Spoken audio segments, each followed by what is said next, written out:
Hello. Last semester,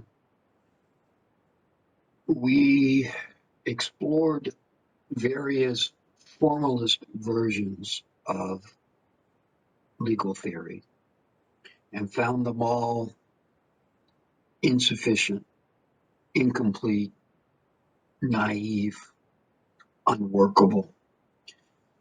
And we landed on, at least we who teach the course, landed on the proposition that all law is interpretation. Just kind of a recap of what we meant by formalism. A formalist approach would hold that there are some propositions, rules, whatever you want to call them, that are fundamental to law, that are independent of politics, ideology, or any other outside source, but just found in the law itself. And these fundamentals do not require any interpretation.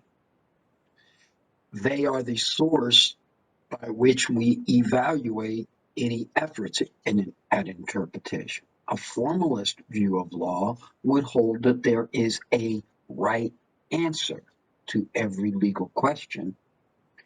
And when you're engaged in legal interpretation, if you're using the right principles the right way, you will get the right answer.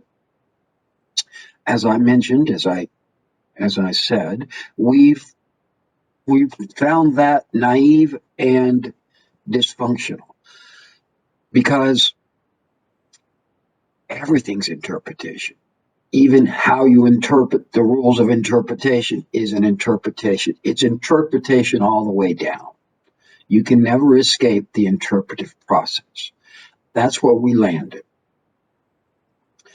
And therefore, it follows that there's never any completely 100% indisputably right answer, at least for any legal questions of any meaningful depth or controversy.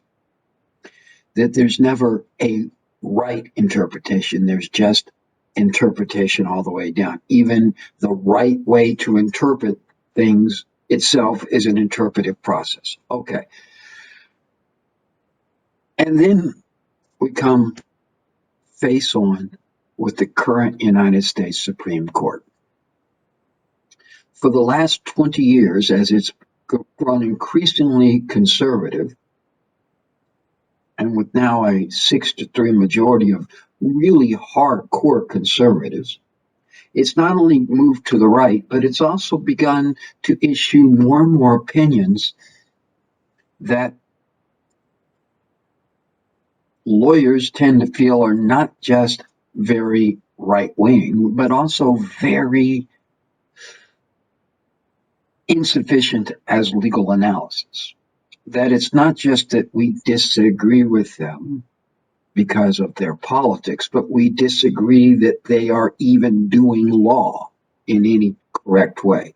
I mean, you hear a lot of talk about how the rule of law is falling apart. That has to mean that those who say it, and I'm one of them, believe there's some process that can be identified as following the rule of law as opposed to one that's not. And this process cannot simply be we let judges do the deciding. That can't be the rule of law. The rule of law has to mean something other than people in black robes get to decide. And that's a problem. In the legal realist tradition, it's often been said all law is politics. And that's our tradition, isn't it? And particularly my brothers and sisters in the critical legal studies movement would say all law is ideology, and it's very much undetermined. Well, if all law is just politics and all law is just ideology, then there's no basis for criticizing any legal decision except a political or ideological basis. In other words, the only thing you can say about a Supreme Court decision that you think is wrong is, I disagree with their politics. I disagree with their ideology. But we are saying more than that these days. And we're going to explore many of these opinions in this course this semester.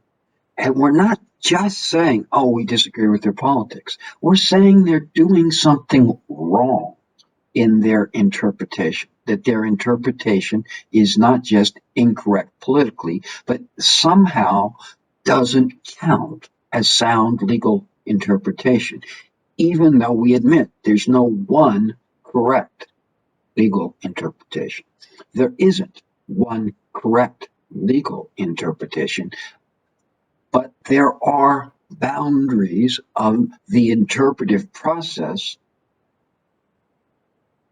that can help you identify sound interpretive work and that it counts as law, that is sincerely, genuinely a legal interpretation, as opposed to just making it up as you go, saying any old thing you want to. There is a difference between legal interpretation, though it is not determinate. There is more than one possible right answer.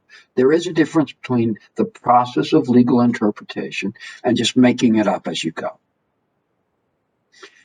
And we will certainly be exploring this at length this semester. I'm going to assert that logic is real and logic must be followed. Logic doesn't yield determinate answers, but it yields a determinate process for getting to answers.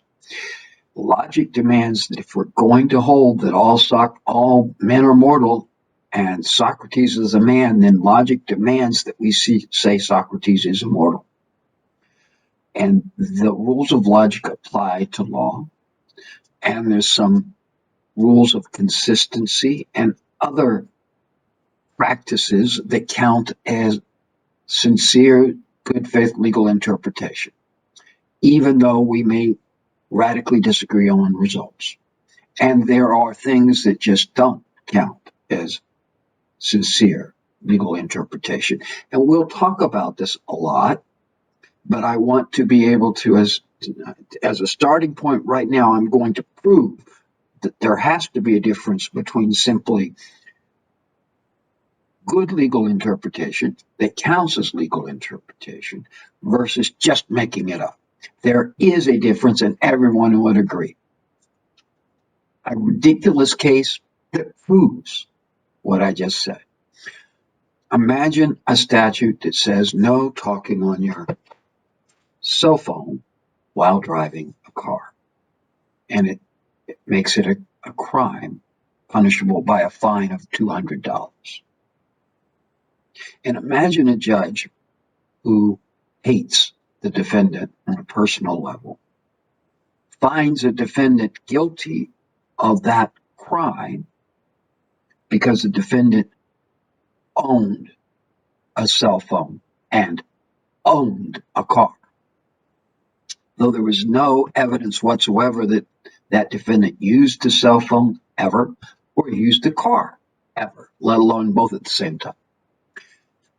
If a judge found someone guilty of that crime, even though those were the facts, that's not legal interpretation. That's just making it up as you go. And you say that's a ridiculous example. Next time we meet, I'm going to say, I'll point at a case from the Supreme Court called Seminole Tribe against the state of Florida. And I'm going to say, that's exactly that. Tell me how the United States Supreme Court, under the aegis of the supposedly great legal scholar and textualist Antonin Scalia, didn't just make it up, completely make up a result that had nothing to do with the supposed material they were relying on, which was the 11th Amendment. We'll get to that, but I just wanted to make my one point. There must be, even for we interpretivists, we must say there's a difference between what counts as law and what's just making it up because you're wearing a black robe.